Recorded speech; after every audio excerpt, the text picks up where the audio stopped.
Social media allows people from all over the world to communicate and gives us the opportunity to connect with people we would most likely never meet without the internet. Among millions of such users was the heroine of this story, Ashlyn Black. A 25-year-old girl who loved fashion and outdoor activities, who enjoyed vintage stores, hiking and listening to the music of Nirvana. She lived in Lethem, Utah in the United States and worked as a caregiver for children who had developmental issues. Her family said she loved being a voice for those who may have had a harder time speaking for themselves, and the job just appealed to her. Ashlyn couldn't wait to be a mother herself. It was something she wanted with all her heart. She was going to take a child from an orphanage, and her family believes that her work as a caregiver influenced her decision. She was kind, patient and friendly, with a loud, infectious laugh that people said made everyone immediately feel comfortable around her. May 23, 2020. Ashlyn was once again browsing through Tinder profiles like so many other people around the world. She soon met a 24-year-old man named Ethan Hunsaker, who had recently become a father and was going through a divorce from his wife and was now renting a house by himself. This couple quickly found common ground and decided to go on a date to some restaurant to drink and have a good time. Around 9 p.m. that same day, Ethan drove up to Ashley's house to pick her up. The couple headed to a local bar where they stayed for about 4 hours before heading to Ethan's house. A few hours later at 3:19 a.m., 911 received a call at 3:19 a.m. in which a man was talking about wanting to kill himself because he had killed someone. The man who called was Ethan, but on the phone he said he didn't even know Ashlyn, didn't know her last name, that he wanted the police to shoot him when they arrived at the house. The police didn't hesitate and arrived on the scene shortly thereafter. They found Ashlyn in one of the rooms lying face down with stab wounds all over her body. The ambulance crew tried everything possible to save Ashlyn, but it was too late. Ashlyn was pronounced dead at the scene. Ethan had wounds all over his body, and it was clear that he was responsible for Ashlyn's death, and his wound was a sign of Ashlyn's self-defense. Ethan said that they spent the evening together that night, came home, slept together, and then just fell asleep afterward. Ethan said that at some point he woke up and something happened in his head. He saw Ashlyn sleeping on his arm and started choking her as hard as he could while Ashlyn struggled. While the girl lay on the floor in a semi-conscious state, Ethan grabbed a knife from the kitchen and knelt down in front of Ashlyn and started stabbing her.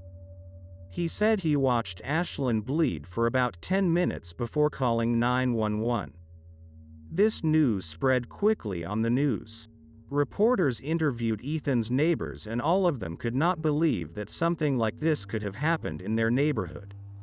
One of the neighbors, Austin Coleman, said that he has lived in the area for about 2 years and he can safely say that it is a quiet place where something like this could not have happened. Austin also said that he had met Ethan on the street a few times. They waved at each other a couple times, and Austin then decided that Ethan was not a bad guy.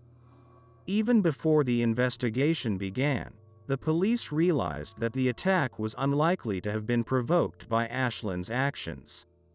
When the police began their investigation, they could not understand Ethan's motives. From the man's words, the date went well and they really hit it off. There was no conflict between them. But lo and behold, one moment the couple was sleeping peacefully and the next moment Ashlyn was dead.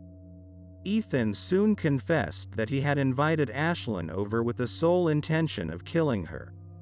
He planned that if Ashlyn decided to spend the night at his house, he would commit the murder. When Ethan was taken into custody without bail, the man was calm and unemotional. Ashlyn became the second such victim in Utah to be robbed of her life after dating Tinder. Black's family called the accused a monster in a statement. Ethan Hunsaker was charged with first-degree murder. To everyone's surprise, Ethan pleaded not guilty to Ashlyn's murder a short time later. As rumors began to spread about what had happened, acquaintances were divided in their opinions. Some of them were shocked by what he had done, while others were not surprised at all. Before the crime, Ethan had been working at the company, and his manager planned to transfer Ethan to a new position and entrust him with one-on-one work with clients. But Ethan's co-workers opposed this decision. They said that Ethan's behavior changed dramatically after his separation from his wife.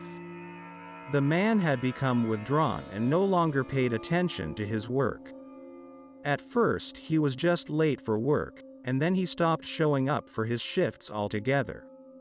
After a couple of months of such changes, Ethan was fired after an argument with another female employee. Details of the incident were never released. His entourage says that Ethan made many dark and sinister comments about wanting to hurt and kidnap women. Ethan also often talked about wanting to hurt himself. Ethan's boss said that all of Ethan's co-workers thought of him as an inept simpleton who was always saying something stupid. But as his statements became more and more sinister, everyone found his behavior strange and wanted nothing to do with him. The boss also added that what Ethan had been arrested for did not surprise him at all. A woman named Otham also decided to share her story with the media. She said that just a few weeks before Ashlyn's murder, Ethan started flooding the girl with messages on all social networks, and he didn't stop until he committed the crimes. Otham and Ethan had known each other for about 11 years at that point, having met at their old job. The girl says that this communication started out quite friendly and they often talked during their lunch breaks. Otham stated that she had no romantic interest in Ethan and never gave him any reason to believe they could become anything more than just friends. But in 2019, Ethan started asking Otham out on dates. When the girl turned him down, he didn't stop insisting. Eventually, she started ignoring his messages, but then Ethan started looking for other ways to contact her by sending messages on different social networks. The story would later be covered in the news, and it would reveal that Otham and Ethan had actually known each other since 2009, and for 10 years they were just friends. Ethan only decided to turn their interactions into romantic ones in 2019, and Otham tried to be nice and tried to let him know that she wasn't interested. Otham also revealed that she never felt threatened or that a man was being aggressive. He was just being very persistent, but some gut feeling told her not to take things to the next level with this person. She also mentioned that Ethan had mentioned that he had no friends and no one to talk to, so she had kept in touch, even if it was only by correspondence. When she found out what Ethan had done, she was horrified. She realized she'd known him for 11 years. If she'd ever agreed to go out with him, she'd be in Ashlyn's shoes. She is grateful to her premonition that she escaped such a fate, but she grieves with Ashlyn's family, and it is very hard for her to realize what the girl and her family had to experience because of such a senseless crime. Otham believes that the reason for such an act was Ethan's divorce and his worries. The man had never been seen committing any crimes, and at that moment he just lost his head. The police believe this case is as transparent as possible about the motive and reasons for the crime. They stated that Ethan clearly had homicidal tendencies, and his divorce only drove him to it. The police will have to decide what kind of punishment this man with obvious mental problems deserves. The Black family should get justice because no one was prepared for them losing their daughter over a casual Tinder date. Police will have to look into the case closely to see what kind of punishment Ethan deserves. A spokeswoman for the Utah domestic violence community emphasized the fact that many people on social media blame Ashlyn for the incident, not Ethan. She stated that the victim was not to blame for what happened to her, and people should not forget that. It doesn't matter how they met because it was the perpetrator's own decision to commit violence. Advocates for such victims are concerned that people on social media continue to blame the victims for what happened.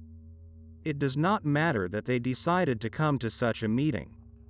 They don't deserve to be hurt or killed. The lawyers are sure that there is nothing wrong with dating apps.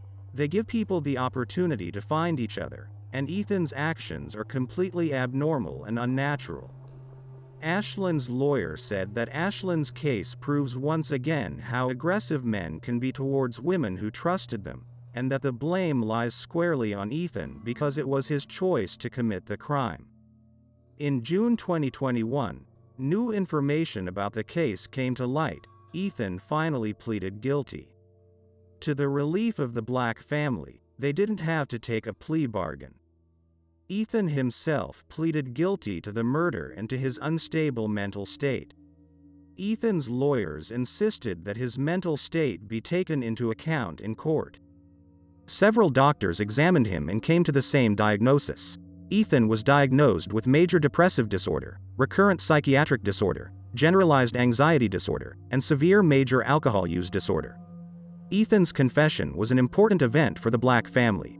Ashlyn's attorney said this will move the case toward its conclusion and the nearly year-long pause will finally be over. Despite Ethan's diagnoses, the prosecutor believes the man will still spend the rest of his life behind bars. The prosecutor believes that these diagnoses do not invalidate Ethan's guilt and his condition does not require specialized treatment outside of incarceration. The judge in this case decided that Ethan's condition at the time of the offense did not invalidate his guilt and was irrelevant. So Ethan faced the first of three sentencing options: detention, sending him to a psychiatric hospital for 18 months before going to prison, or treatment in a psychiatric hospital with no time limit. Ultimately, in February 2022, Ethan was sentenced to life in prison with 18 months of pre-trial treatment at a Utah hospital. The judge said he hoped Ethan would get the help he needed, but added that was not the main reason he ordered him into treatment. He said he was actually worried about other inmates and prison staff. Worried that Ethan could hurt a lot of people and this move could keep them safe.